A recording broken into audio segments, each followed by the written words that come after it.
ગુજરાત વિધાનસભામાં આજે ગરમાગરમીની વચ્ચે રાજકીય તાપમાન ઉચ્ચે ચડી ગયું છે, કારણ કે કોંગ્રેસના ધારાસભ્ય જિગ્નેશ મેવાણીએ ચૂંટણીના ખર્ચ મુદ્દે ચોંકાવનારા આક્ષેપો કર્યા છે.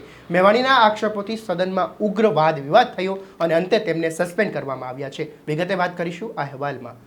વૈષ્ણવજન તો તેને કહીએ જે પીડ પરાઈ જાનાને રે.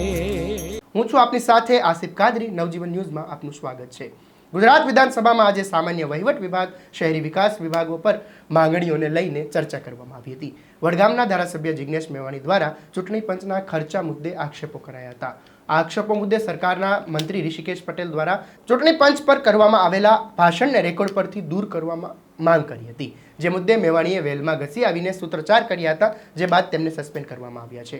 જિગ્નેશ મેવાણીના આક્ષેપ કર્યો હતો કે લોકસભાની ચૂંટણીમાં પોરબંદર કલેક્ટર દ્વારા 20 લાખના ટેન્ડરની જગ્યાએ 2.96 કરોડ રૂપિયાનું બિલ મૂકવા બાબત અને જામનગરના કલેક્ટર દ્વારા ગાડીના બિલમાં એક ગાડીના 90 લીટર ઈંધણના બિલ જેવા મુદ્દાઓને ટાંકીને તેઓએ આક્ષેપ કર્યા હતા. સાથે જ તેમણે કહ્યું કે રાજ્યમાં 40% બાળકો કુપોષિત હોય તે રાજ્યના અધિકારીઓ 16,000 રૂપિયાના ડ્રાયફ્રૂટ ખાઈ ગયા અને ચિકનના પૈસાના બિલ પણ સરકારની મંજૂરી માટે મુકાયા છે. જિગ્નેશ મેવાણીએ વિધાનસભા ગૃહમાં ચોંકાવનારી માહિતી જાહેર કરી છે કે રાજ્યમાં નકલી અધિકારીઓની કચેરી પકડાઈ, ત્યાં નકલી જેલ પણ રેરા બિલ્ડિંગમાં ચાલતી હતી, જેમાં ગેરકાયદેસર રીતે બિલ્ડરોને ગોંધી રાખવામાં આવ્યા હતા.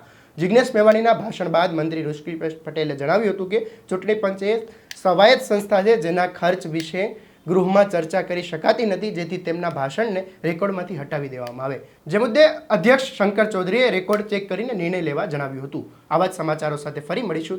વૈષ્ણવજન તો તેને કહીએ જે